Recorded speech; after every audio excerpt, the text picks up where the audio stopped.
है अगर गुरुवर का सानिध्य पाना तो विद्यासागर.गुरु पर जरूर आना। ओम नमः सिद्धेभ्यः। ओम नमः सिद्धेभ्यः। ओम नमः सिद्धेभ्यः। अहिंसा परमो धर्म की। आचार्य गुरुवर श्री कुंद कुंद भगवान की। आचार्य गुरुवर श्री ज्ञान सागर मुनि महाराज की। चलो परम पूज्य संत शिरोमणि आचार्य भगवान विद्यासागर जी महामुनि राज्य की, समस्त आचार्य संघ की। कुछ लोग भ्रांत है, कुछ लोग भ्रांति फैलाते हैं और जो भ्रांति फैलाते हैं वे सारे एक प्रकार से आगम से विपरीत चल रहे हैं। जैसे जिस भाव के माध्यम से संवर और कर्म निजरा होती है, उसी भाव से बंद नहीं हो सकता, यह उनका कहना है। सीधा ही सीधा यूँ कह सकते हैं तो यह पूजन को ही करता है। उस पूजन के द्वारा संवर और निर्जरा आगम में कथित है। तो उनका क्या कहना है, जिन भावों के द्वारा संवर और निर्जरा होती है वो भाव तो हमारे लिए ठीक है, वो धार्मिक है, किंतु उसी भाव से बंद होना तो गलत बात है। ये उनका भ्रम है। आगम में ये कहा गया है, जो व्यक्ति इस कारण काल की व्यवस्था नहीं समझता वही इस प्रकार कहता है। उदाहरण ये दिया गया है, वन्यवत, अग्नि के समान। कैसे? अग्नि के द्वारा अनेक कार्य होते नजर आते हैं और एक जलाने का भी अग्नि काम करती है, तो एक इधर पकाने का भी कार्य करती है, एक इधर वहीं पर उजाला भी करने का काम करती है, और यदि दूसरा और कोई स्थान उसको दिया जाता है वह अन्न का भी तैयार कर देते। जलाने में तो अलग रहते, जैसे बाटी सेक जाए, बाटी सिक जाती क्योंकि उसके साथ अग्नि का इस ढंग से संबंध रहता है। वही पानी के साथ रख दें तो वह क्या बनेगा? बावला। बिल्कुल पक्का कहिए, ठीक तो है। अब अग्नि की विशेषता आप देखो, ये अग्नि की विशेषता है, लेकिन एक को ही वह कर रहा ऐसा नहीं। जो बाफला बन जाता उसमें आटा इत्यादि रख करके पानी हो गया है, इसलिए उसको वह इसी प्रकार निर्माण करेगा। लेकिन बाटी के लिए तो ऐसा नहीं होगा, वो सेकेगा। उसको सेकने का भी काम परोक्ष रूप से या रौंद खा करके अग्नि का ये काम है, लेकिन अग्नि का नहीं है वो, ये गलत हो जाता है। अग्नि को जला रहे हैं तो 3-4 कार्य होता है। अब आपको अपना भ्रम यदि हो है तो उसको दूर करना। जो आपने पूजन किए उसी के माध्यम से कर्मों की निर्जरा भी हो रही है, और उसी समय उस पूजन के कारण कुछ सामर्थ्य होने के कारण बंद भी हो रहा है, लेकिन वह बंद पुण्य कर्म का हो रहा है।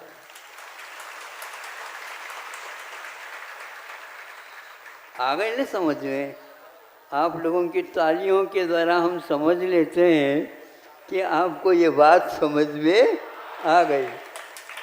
नहीं तो हम घुमा करके भी आपके सामने रख दे, उसमें से कुछ भी नहीं पल्ला बढ़ता। इसी प्रकार लोग आजकल घुमा घुमा करके श्रावकों को भ्रमित कर रहे हैं, और आप भूले भाले हो, भ्रमित हो जाते हो। हाँ, इस प्रकार के नाटक उन लोगों का केवल आगम कह करके वो नाटक कर रहे हैं, और नाटक करने वाला व्यक्ति उसका उद्देश्य क्या है समझ में आना चाहिए। आप लोगों को नहीं आता, तो ये जिसके द्वारा पूजन करने के द्वारा कर्म के निर्जरा और संवर जब होता है, और आत्मा के ऊपर सिद्धांत रखते हैं, लेकिन इस कार्य के ऊपर भी सिद्धांत रखना चाहिए। उनको ये पसंद नहीं आता, ये जैसे वो चित्त परमेश्वर अब कुछ ही समय के बाद बनने वाले हैं। अब यह अशुद्ध है, आगम विरुद्ध है, और यह भ्रम का फैलाव है और कुछ भी नहीं है। ऐसी चीज़ें जो धार्मिक अनुष्ठान को भी जो व्यक्ति केवल बंध का कारण मानता है, और इस प्रकार यह आगम से विपरीत कहता है, उस आगम को हम मानते ही नहीं। इतना ही नहीं, और हम डंकी की चोट के साथ कहना भी चाहते हैं, इससे आप दूर रहिए। जिस व्यक्ति के माध्यम से भ्रम पैदा होता है, उस व्यक्ति से ही दूर नहीं रहिए, उसकी छाया भी नहीं पड़ना चाहिए। क्योंकि उस छाया में भी उसके पास जाना होता है, इसलिए उससे भी आप दूर रहिए। ऐसे यदि देव लोग कहते हैं, विचारणीय प्रश्न है, उन देवों को भी हम पूछ सकते हैं, क्यों इस प्रकार तुम कहते हो क्या? यदि कहते हैं तो छोड़ देना, भगवान के सामने अभी छोड़ देना। भगवान कुछ नहीं कहते तो इसका अर्थ ये नहीं है हमें उन्होंने कहा है तुम यहाँ पर बैठे रहो, और ऐसा कोई कहता है उसकी कान पकड़ करके कह दो, ये गलत बात है। इसलिए ऐसे यदि ग्रंथ का प्रकाशन करते हैं आप और उसका समर्थन करते हैं, तो भी उन्हीं का आप समर्थन कर रहे हैं, इसलिए उस आगम को रखने योग्य नहीं है। पवित्र वह ग्रंथालय है, उसमें वह रखने योग्य नहीं है। इसी प्रकार का कोई भी ऐसा भ्रम का विषय होता है, उसको पास न रखिए। इन पवित्र क्षेत्रों में भी इस प्रकार का यदि होता है, इसके लिए जनता कमर कस करके खड़ा होना पड़ेगा। हाँ, तब यह कहीं जा कर के यह अभियान तब होगा, तब इन लोगों को थोड़ी जी बुद्धि जी का जागरण हो सकता है। नहीं तो वे इस प्रकार जो ध्यान रखना, पुलिस उसी व्यक्ति को पकड़ लेती है जिस किसी दुकानदार को नहीं पकड़ती, किंतु तो उस दुकानदार को पकड़ती है जो व्यक्ति माप तोल, तराजू और बांट इन दोनों में गड़बड़ी करता है। नहीं, ये तो हमारी दुकान है, ये हमारा सेल्समैन है, ये हमारा ये है, सभी आपका है, लेकिन बांट और नाप तोल मीटर के लकड़ी वह आपकी नहीं हो सकते, हम उसकी परीक्षा करेंगे, और यदि वह ठीक नहीं निकली तो उसी के द्वारा उसकी मारपीट भी होगी, मरम्मत होगी।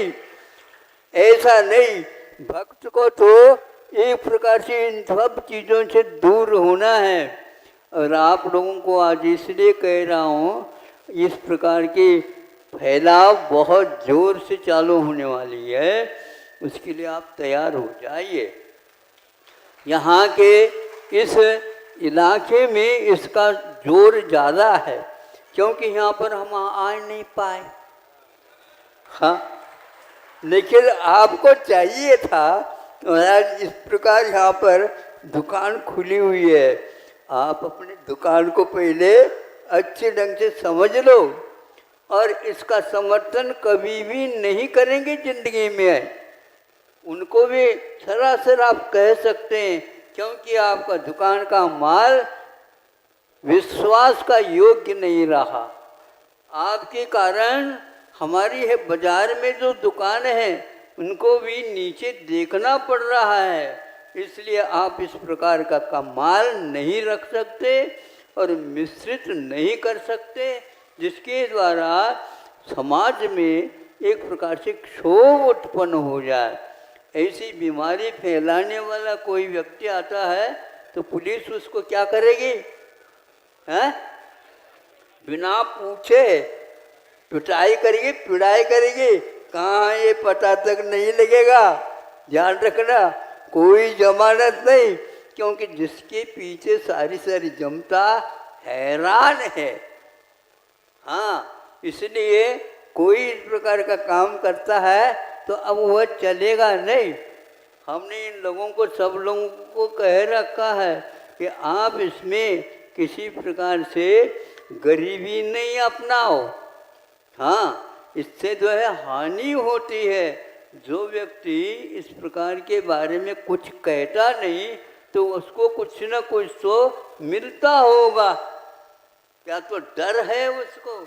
आचार्यों ने, उमा स्वामी महाराज ने कहा, सत्य के डंके के लिए क्या होता है तब बचना चाहिए। क्रोधस्य त्यागम, लोभस्य प्रत्याख्यानम और हास्यस्य प्रत्याख्यानम। इस प्रकार इनका प्रत्याख्यान में त्याग करना चाहिए। जो सत्य बोलना चाहता है उसको हंसी मजाक नहीं करना चाहिए, क्रोध नहीं करना चाहिए, लोभ नहीं करना चाहिए और किसी से डरना भी नहीं चाहिए। और ये ध्यान रखना, आगम के अनुसार धर्म की बात कर देना चाहिए। ये जो व्यक्ति धर्म की बात को छुपाना चाहता है तो उमा स्वामी महाराज जी कहते हैं उनसे डरियो और ऐसे डर करके न भगियो, किंतु उसको भगा दीजिए। और कहाँ तक? उसको कह देना इस प्रांत में तुम रह नहीं सकोगे। वहाँ पर भी ऐसा काम करता है तो उस प्रांत वालों को भी कह देना चाहिए तुम यहाँ पर रखो नहीं उसको, नहीं तो हम आपको भी सोचेंगे। बात समझ में आ रही कि नहीं? हाँ, जो व्यक्ति इधर होता उधर होता है उसके लिए भी यही न्याय है। भैया तुम्हारा क्या मत है, बताओ, तुम्हारा किस मत के हो? आप किस मत के हो क्या? नहीं, तुम्हारा यदि किस्मत बिगड़ता है तो हम उसको भी हम ठीक कर देंगे। हाँ, इसलिए हम इससे अब किसी प्रकार से रखेंगे नहीं। किसी के लिए दया करते हैं इसका अर्थ ये नहीं है हम उसके पोषक हैं। पोषक तो हैं लेकिन शोषण भी अनिवार्य है, शोषण भी अनिवार्य है। यदि दूध को ओटना चाहते हो तो उस पानी से आप दोस्ती नहीं रखिए, पानी को कह दीजिए अब तुम्हारा राज यहाँ पर नहीं चलने वाला है। लेकिन ज़्यादा भी अग्नि नहीं लगाना चाहिए, क्योंकि उससे हमारा कलाकंद तो बनने वाला है वह जल जाएगा। समझते हो क्या नहीं? इसलिए आगम को सुरक्षित रखो और उस सुरक्षा में जो लगे हुए हैं उनको भी अच्छे ढंग से समझो, ये करो। फिर इसके उपरांत कह दो अब आ जाओ, क्या करना चाहता कर ले। अनवीच भाषणम ते पंच, आगम के अनुसार बोलना चाहिए। जो व्यक्ति आगम को तोड़ मरोड़ कर लेता है वह किसी भी प्रकार से समाज में मिल करके रहने का अधिकारी नहीं है, क्योंकि एक भी पान यदि सड़ जाता है तो गिर्द गिर्द के पानों के ऊपर 1-2 घंटे में ही दाग आने लग जाते हैं। समझ में आ रही कि नहीं बात मेरी? हाँ, ये हिंदी में मैं बोल रहा हूँ, मराठी ये तो नहीं मला। हाँ, आप मराठी वाले हिंदी सीख ले तो बहुत अच्छा है, भारत का और कल्याण हो जाएगा। एक ऐसी भाषा भी सीखना चाहिए जो पूरे पूरे भारत के लिए प्रतिनिधित्व करता हो। हम इसी सिद्धांत के समर्थक हैं। बाकी जितने भी हैं हमें किसी से कोई मतलब न लोभ है, न क्रोध है, न ही और कोई विशेष बात है। हम तो अनवीच आगम के अनुसार चलने वाले व्यक्ति हैं। ये जिंदगी नश्वर है, लेकिन जब तक जो है बजाना है ठोक ठोक करके बजाओ, लेकिन वाद्य को कभी फाड़ो नहीं समझे? वाद्य को उससे बोल निकालो, उसमें अनमोल बोल निकलते हैं, नहीं तो आप बजाने के लायक नहीं और उन बोलों को समझने के भी अधिकारी नहीं है। हमने तो आज आप लोगों के सामने खुल करके कहा है। हाँ, और ध्यान रखना, बहुत जल्दी जल्दी इसके बारे में आपको उत्तर देना पड़ेगा। हाँ, नहीं तो इधर आने का क्या मतलब होता है हमारा? हाँ, एक बात सीमा तक तो होनी चाहिए। सीमा यदि पार होने लग जाए, तुम बताओ तुम उस राज्य के हैं कि तुम इस राज्य के हो? हाँ, ये पहले पक्का कर लो। सीमा रेखा के ऊपर ही प्राय करके ऊधम होती रहती है, लेकिन ये ध्यान रख लो अब ऊधम के जमाना निकल चुके हैं। भारत में धीरे धीरे बदल रहा है, अब इंडिया नहीं रहने वाली है, समझे? अहिंसा परमो धर्म की। चलो परम